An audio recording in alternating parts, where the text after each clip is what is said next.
Asanteni sana. Mimi sina mengi ya kuongea leo. Nimesikiliza hotuba ya mwalimu, nimesikiliza risala ya wanafunzi.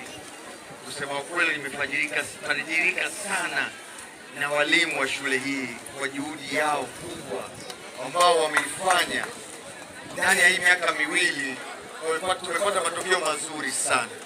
Mimi nategemea mwaka huu tutazidi miaka iliyopita.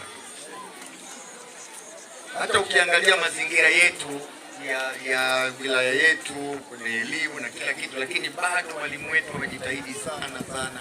Mimi nawashukuru na kuwapongeza sana walimu wote wa shule hii hapa, na naomba muendeleze na juhudi hizi.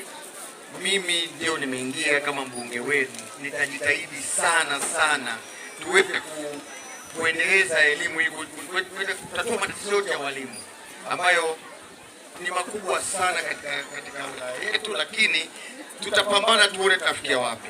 Kwa hiyo naomba pia kuwashukuru sana walimu na wanafunzi na wananamayuni wote kwa kunichagua mimi kuwa mgeni rasmi. Wako wengi, tuko watu wengi, mngeweza kuwachagua, lakini mliamua mnichague mimi.